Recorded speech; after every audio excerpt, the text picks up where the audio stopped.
E se você fosse se casar em 3 dias e simplesmente desaparecesse no meio da manhã, deixando para trás apenas pegadas na poeira vermelha de uma cidade do interior?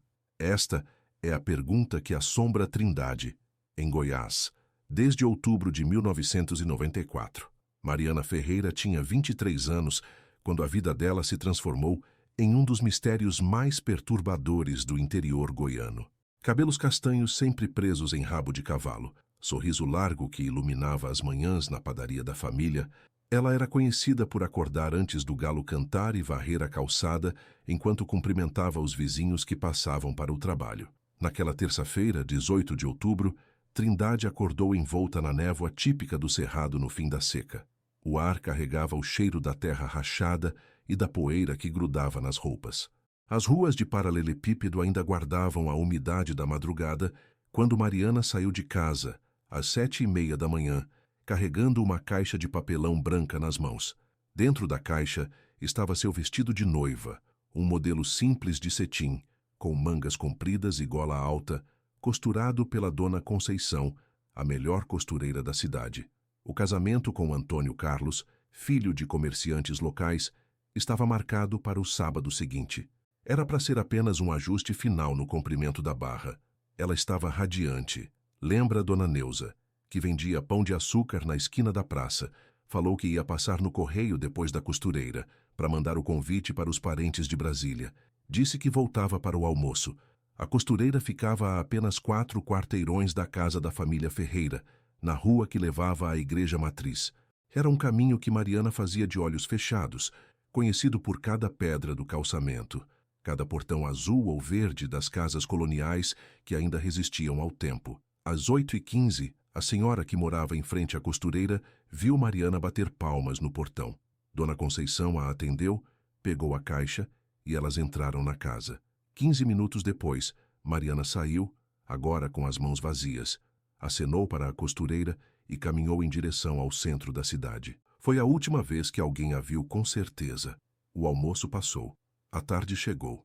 Às 5 da tarde, quando Mariana não apareceu para ajudar no fechamento da padaria, seus pais começaram a se preocupar. Dona Aparecida, sua mãe, saiu pelas ruas perguntando se alguém havia visto a filha. As respostas eram confusas, contraditórias. Vi ela perto do banco, conversando com um homem, disse um. Não, ela estava andando sozinha na direção da rodoviária, corrigiu o outro. Acho que vi ela subindo numa Brasília azul, completou uma terceira pessoa. Quando a noite caiu sobre Trindade e os lampiões se acenderam nas praças, Mariana Ferreira havia se transformado em um fantasma. Estava ali pela manhã, real como a poeira vermelha do cerrado. À noite, era apenas uma ausência que começava a doer no peito de quem a conhecia. O vestido permaneceu na costureira, esperando por uma noiva que nunca voltou para buscá-lo. As primeiras 48 horas de uma busca definem se uma pessoa será encontrada viva ou se tornará uma lembrança. Em Trindade, essas horas se esticaram em dias, semanas, meses de angústia coletiva. Na delegacia da cidade, que funcionava em uma sala pequena anexa à prefeitura, o delegado Oswaldo Pires recebeu o boletim de ocorrência na madrugada de quarta-feira. Um homem de meia idade, acostumado mais com brigas de bar e furtos de bicicleta, ele se viu diante do primeiro caso de desaparecimento de sua carreira. No interior, todo mundo conhece todo mundo, dizia ele, ajustando os óculos enquanto anotava as informações que os pais de Mariana forneciam com as vozes embargadas. Se ela tivesse fugido, alguém teria visto. Se tivesse acontecido alguma coisa, alguém teria ouvido. As buscas começaram na quinta-feira. Voluntários percorreram as estradas de terra que ligavam Trindade aos municípios vizinhos. Vasculharam os eucaliptais plantados pelos fazendeiros, as capelas rurais abandonadas, os açudes que pontilhavam a região. Os bombeiros de Anápolis vieram com cães farejadores, mas o rastro se perdia na praça central, como se Mariana tivesse simplesmente se dissolvido no ar quente do cerrado. Antônio Carlos, o noivo, se tornou o primeiro suspeito. Era natural. Estatisticamente, a maioria dos crimes contra mulheres é cometida por parceiros ou ex-parceiros. Ele foi interrogado 3 vezes na primeira semana, mas sua versão nunca mudou. Na manhã do desaparecimento, ele estava na loja do pai, atendendo clientes, organizando o estoque para a época de chuvas que se aproximava. Temos 12 testemunhas que confirmam que ele estava lá, anotou o delegado. Clientes, funcionários, o próprio pai. Não há brecha no álibi dele. Ainda assim, a suspeita grudou em Antônio Carlos como a poeira grudava nas roupas. Nas conversas de esquina, nas rodas de chimarrão das tardes de domingo, nas missas de domingo, seu nome sempre aparecia seguido de reticências. Será que ele não... Mas você não acha que...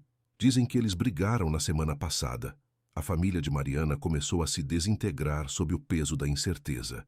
Seu pai, Sebastião, um homem de poucas palavras que acordava às 4 da manhã para fazer os pães, passou a vagar pela cidade até altas horas, parando em cada esquina para perguntar se alguém havia visto algo novo. Dona Aparecida parou de comer, passou a rezar o terço 5 vezes por dia e a ver a filha em cada jovem que passava de longe pela rua. 3 meses depois, quando as primeiras chuvas de verão começaram a lavar as ruas empoeiradas de Trindade, chegaram as cartas. A primeira foi entregue na casa dos Ferreira em janeiro de 1995. Papel comum, letra cursiva cuidadosa, sem remetente. Ela está bem. Partiu porque quis. Não procurem mais. A segunda chegou 1 semana depois. Mariana pediu para dizer que está feliz longe daqui. Respeitem a escolha dela. Dona Aparecida levou as cartas para a delegacia, as mãos tremendo. Essa não é a letra da minha filha, repetia. Eu conheço a letra dela melhor que ninguém. Isso é mentira, mas a cidade queria acreditar. Era mais fácil imaginar que Mariana havia fugido, talvez com um amor secreto, talvez cansada da vida pacata de Trindade, do que aceitar que algo terrível poderia ter acontecido ali, naquelas ruas tranquilas onde todo mundo conhecia todo mundo. Os anos passaram. As buscas se tornaram mais esparsas. Depois, pararam completamente. O nome de Mariana Ferreira foi se apagando das conversas cotidianas, permanecendo apenas nas orações de domingo na igreja matriz e na dor que seus pais carregavam como uma pedra no peito. Antônio Carlos se casou em 1998 com uma professora de Anápolis. Ele nunca mais falou publicamente sobre Mariana, mas quem o conhecia sabia que a sombra dela nunca o abandonou completamente. 18 de março de 2012. A casa número 47 da Rua 7 de Setembro, no centro de Trindade, estava sendo reformada pela 3ª vez em 40 anos. Era uma construção típica do interior goiano dos anos 1960. Paredes grossas de tijolo, telhado de barro, pé direito alto, que mantinha o ambiente fresco mesmo nos dias mais quentes. A casa tinha uma história peculiar. Pertencera a Joaquim Moreira, tio distante de Antônio Carlos, que havia morrido em 2010 sem herdeiros diretos. Após uma batalha judicial de 2 anos, a propriedade foi vendida para uma família de Goiânia que queria transformá-la em pousada para turistas que visitavam o santuário do Divino Pai Eterno. Valdecir Santos, pedreiro experiente de 52 anos, estava trabalhando na reforma da cozinha quando aconteceu a descoberta. Era uma manhã de segunda-feira e ele removia uma parede divisória que separava a cozinha da área de serviço. A parede havia sido construída provavelmente nos anos 1980, com tijolos mais novos que o resto da casa. Quando bati a marreta na 3ª fiada de tijolo, senti que tinha um vazio ali dentro. Conta Valdecir, limpando as mãos no pano que sempre carregava no cinto. Não era normal. Tijolo maciço não faz esse barulho oco. Ele abriu um buraco pequeno com a ponteira e vislumbrou algo dentro da cavidade. Chamou o colega de trabalho, José Roberto, e juntos removeram mais tijolos até conseguir enfiar a mão no espaço interno. O que encontraram fez com que os 2 homens se entreolhassem em silêncio por longos segundos. Era uma caixa de madeira, do tamanho aproximado de uma caixa de sapatos, envolvida em plástico grosso. O plástico estava amarelado pelo tempo, mas ainda mantinha o conteúdo protegido da umidade. Valdecir a retirou com cuidado, como quem remove um pássaro ferido do ninho. Minha primeira reação foi pensar que era dinheiro escondido, lembra ele. Casa de gente antiga sempre tem uma surpresa guardada na parede. Meu avô escondia as economias dentro do forro da casa. Mas quando abriram a caixa, na mesa da cozinha iluminada pela luz crua da manhã que entrava pela janela sem cortina, o que viram os deixou sem palavras. No topo, Cuidadosamente envolvida em um tecido que já fora branco, estava uma aliança de ouro. Simples, fina, com uma gravação do lado interno. M, F, plus, A, C, 22/10/1994. As iniciais de Mariana Ferreira e Antônio Carlos, junto com a data que seria do casamento deles. Embaixo da aliança, uma fotografia em preto e branco, parcialmente queimada nas bordas. A imagem mostrava uma jovem sorridente, cabelos presos em rabo de cavalo, usando um vestido floral. Era possível reconhecer, mesmo com os danos do fogo, o rosto de Mariana. Na parte inferior da caixa, um pequeno buquê de flores secas, rosas brancas que haviam se tornado marrons com o tempo, mas que ainda mantinham a forma original. Eram as mesmas flores que Mariana tinha escolhido para seu buquê de noiva. Dona Conceição havia comentado isso com várias pessoas na época do desaparecimento. Não havia nenhuma carta, nenhuma explicação, nenhuma confissão. Apenas esses 3 objetos guardados ali, dentro daquela parede, por 18 anos. Valdecir e José Roberto levaram a caixa para a delegacia naquela mesma tarde. O atual delegado, um homem jovem que havia assumido o cargo há apenas 2 anos, abriu um novo inquérito sobre o caso Mariana Ferreira. A notícia se espalhou por Trindade como fogo em pasto seco. Em poucas horas, a casa da Rua 7 de Setembro estava cercada por curiosos. Dona Aparecida, agora com 68 anos e os cabelos completamente brancos, foi até lá acompanhada pelo marido. Ela segurou a aliança da filha nas mãos trêmulas e chorou em silêncio. Eu sempre soube que ela não tinha fugido, disse entre lágrimas. Minha filha jamais deixaria essa aliança para trás. Era o presente mais importante que ela tinha. Mas a descoberta, em vez de trazer respostas, multiplicou as perguntas. Se Mariana havia morrido, onde estava o corpo? Se havia sido assassinada, quem escondeu aqueles objetos na parede? Por que na casa do tio do ex-noivo? E quando exatamente aquela parede havia sido construída? A cidade que havia passado 18 anos tentando esquecer Mariana Ferreira descobriu que o tempo não apaga certos mistérios. Apenas os enterra mais fundo. A verdade, às vezes, vem em fragmentos, como pedaços de um espelho quebrado que, mesmo reunidos, nunca formam uma imagem completamente nítida. Foi assim que, 3 semanas após a descoberta da caixa, Trindade começou a desmontar um quebra-cabeças de 18 anos. A primeira peça veio de uma fonte inesperada. Dona Eulália, vizinha da casa reformada, apareceu na delegacia numa tarde chuvosa de abril. Aos 74 anos, ela caminhava devagar, apoiada numa bengala de madeira, mas seus olhos ainda eram vivos e atentos. Eu vi quando fizeram aquela parede, ela disse ao delegado, sentando-se na cadeira de plástico com cuidado. Foi em novembro de 1994. Lembro porque era logo depois que a menina sumiu, e todo mundo ainda estava comentando.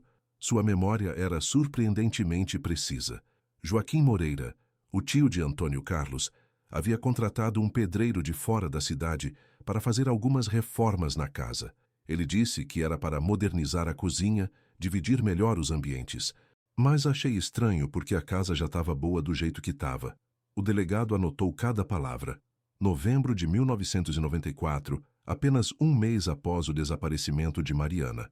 A segunda peça veio dos registros da prefeitura.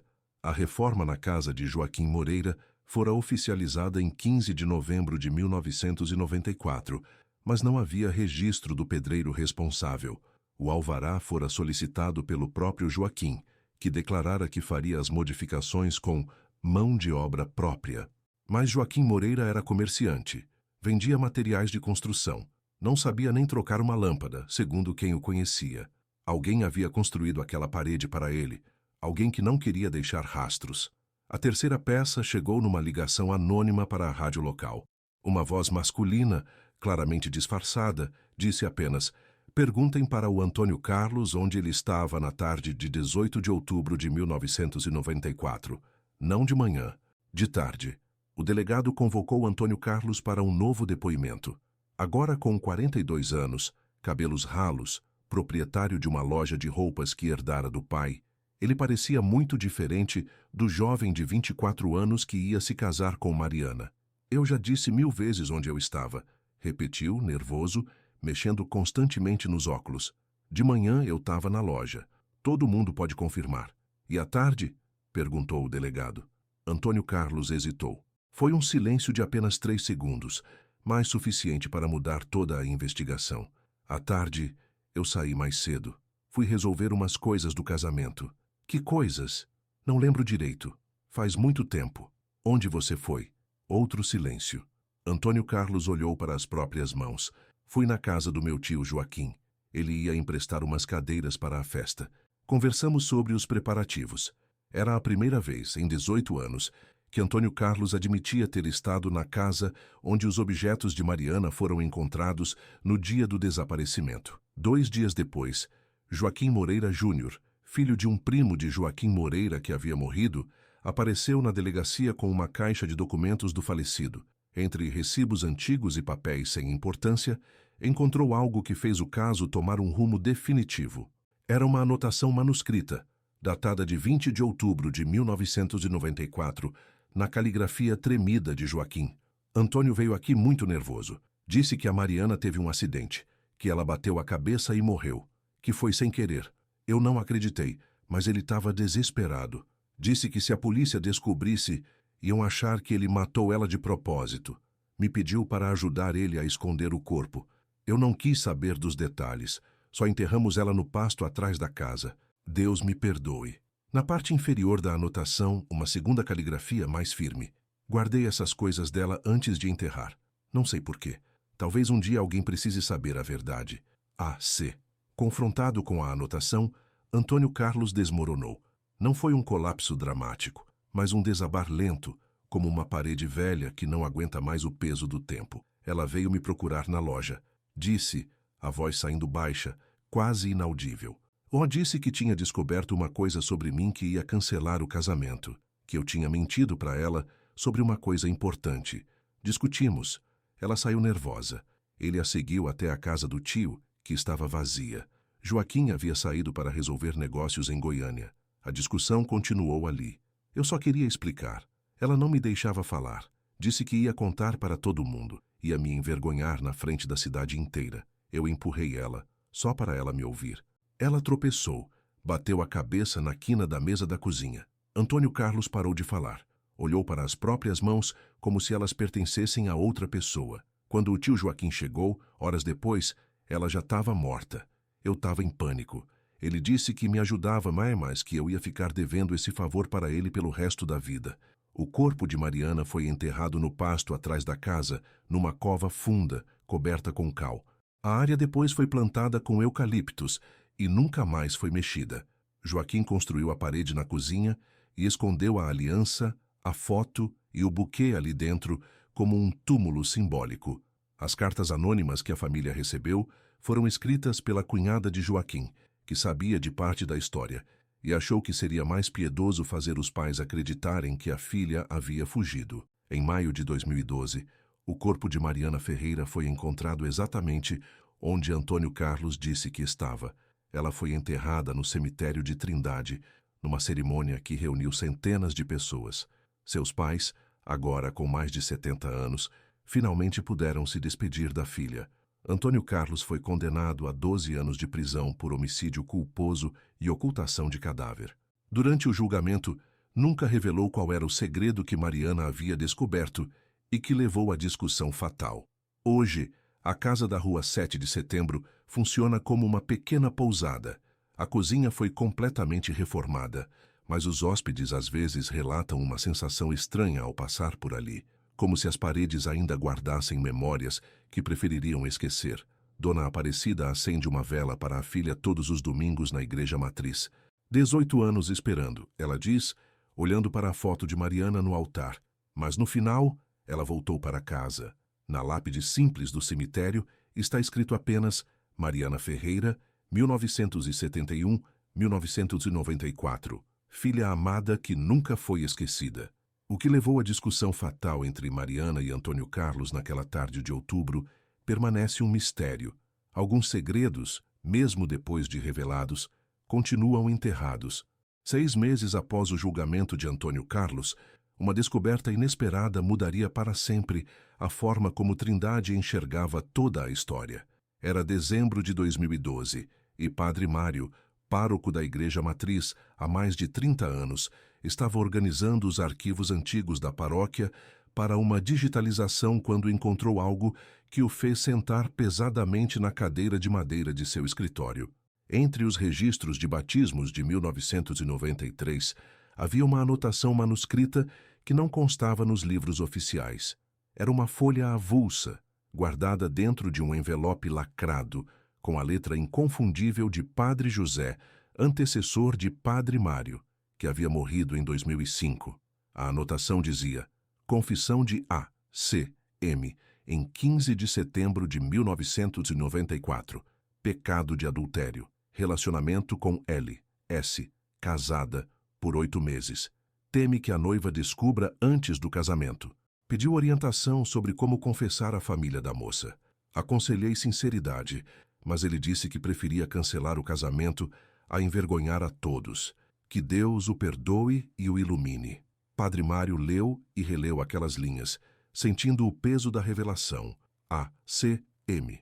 Antônio Carlos Mendonça, L. S. Certamente Lúcia Silva, que na época era casada com um dos vereadores da cidade e hoje vivia em Goiânia como viúva. Aquele era o segredo que Mariana havia descoberto. O motivo da discussão fatal que custou a vida dela e destruiu a vida de Antônio Carlos. Mas Padre Mário se viu diante de um dilema moral que o atormentou por semanas. O sigilo da confissão é sagrado na Igreja Católica. Mesmo com Padre José morto e Antônio Carlos já condenado, revelar aquela informação seria quebrar um dos preceitos mais fundamentais de sua fé. Por outro lado, a família de Mariana, especialmente seus pais, que agora tinham mais de 70 anos, passara 18 anos sem saber por que a filha morreu. Não sabiam por que ela saiu de casa naquela manhã feliz para ajustar o vestido de noiva e nunca mais voltou. Não sabiam que o último dia da vida dela foi marcado pela descoberta de uma traição que destroçou seus sonhos. Durante 3 noites consecutivas, Padre Mário não conseguiu dormir. Rezou. Pediu orientação a Deus, consultou textos teológicos. No 4º dia, tomou uma decisão que mudaria sua própria vida. Ele procurou Dona Aparecida. Era uma tarde de sexta-feira quando bateu na porta da casa dos Ferreira. Dona Aparecida o recebeu com o carinho de sempre. Padre Mário havia celebrado o funeral de Mariana e era considerado parte da família. "Quer Dona Aparecida?", ele disse, sentado na sala simples, decorada com fotografias da filha morta. "Eu preciso lhe contar algo sobre Mariana, algo que pode lhe trazer paz, mas também pode lhe causar mais dor." Ela o olhou com aqueles olhos que já haviam chorado todas as lágrimas possíveis. "Padre, qualquer verdade é melhor que essa dúvida que me come por dentro há tantos anos." E então, pesando cada palavra, violando pela primeira vez em 40 anos de sacerdócio o sigilo da confissão, Padre Mário contou sobre a anotação de Padre José. Contou que Antônio Carlos estava traindo Mariana há 8 meses. Contou que ela havia descoberto a traição na manhã de 18 de outubro, provavelmente através de uma carta ou de alguém que lhe contou, e foi confrontá-lo. Dona Aparecida ouviu em silêncio. Quando o Padre Mário terminou, ela permaneceu imóvel por longos minutos, olhando para a fotografia da filha na estante. "Minha menina morreu defendendo a própria dignidade", disse finalmente, a voz firme apesar das lágrimas que escorriam pelo rosto. "Ela não fugiu, ela não se matou. Ela descobriu que o homem que ia se casar com ela era um mentiroso e foi cobrar satisfações. Era o jeito dela mesmo, sempre de frente, sempre sincera." Padre Mário esperava raiva, esperava revolta, mas o que viu no rosto de Dona Aparecida foi algo parecido com alívio. "Sabe, padre, durante todos esses anos eu me perguntei se eu tinha falhado como mãe, se a Mariana tinha algum problema que eu não percebi, alguma tristeza escondida que a fez querer sumir. Agora eu sei que ela morreu sendo exatamente quem ela sempre foi, uma moça honesta, que não aceitava ser enganada." A notícia da traição de Antônio Carlos se espalhou discretamente por Trindade. Não houve escândalo, não houve manifestações. Era como se a cidade finalmente compreendesse a dimensão completa da tragédia e preferisse guardá-la em silêncio respeitoso. Lúcia Silva, confrontada por um jornalista de Goiânia que soube da história, confirmou o relacionamento em poucas palavras. "Foi um erro da minha juventude. Eu era infeliz no casamento, e o Antônio Carlos me dava atenção. Quando soube que a Mariana tinha morrido, me senti culpada pelo resto da vida. Se eu não tivesse me envolvido com ele, ela estaria viva hoje. Antônio Carlos, na prisão, recebeu a visita de um advogado que lhe perguntou se queria fazer uma declaração pública sobre o motivo da discussão. Ele recusou. Já causei sofrimento demais. Que cada um tire suas próprias conclusões. Padre Mário nunca se arrependeu de ter quebrado o sigilo da confissão, mas a decisão o atormentou pelo resto da vida. 3 anos depois, pediu transferência para uma paróquia em Brasília, alegando problemas de saúde. Morreu em 2018, levando para o túmulo o peso de ter escolhido a compaixão humana sobre a obediência religiosa. Hoje, quando os moradores de Trindade falam sobre o caso Mariana Ferreira, fazem-no com um tom diferente. Não é mais o mistério sombrio de uma moça que desapareceu sem explicação. É a história triste, mas compreensível, de uma jovem que descobriu estar sendo traída às vésperas do casamento, confrontou o noivo infiel e morreu defendendo sua dignidade. Na igreja matriz, Dona Aparecida continua acendendo uma vela para a filha todos os domingos, mas agora ela sorri quando olha para a fotografia de Mariana no altar. Minha filha não foi vítima, ela costuma dizer para quem pergunta. Ela foi uma guerreira que morreu lutando pelo que acreditava. E isso me deixa orgulhosa dela. O vestido de noiva ainda está guardado na casa de Dona Conceição, a costureira, que se recusa a vendê-lo ou doá-lo. Um dia, ela diz, quando essa história toda for só uma lembrança distante, eu vou queimar esse vestido numa fogueira de São João, para libertar a alma da Mariana de vez. Até lá, o vestido permanece como testemunha silenciosa de um amor que terminou em tragédia, numa cidade pequena onde todos conhecem todos, mas nem todos conhecem toda a verdade.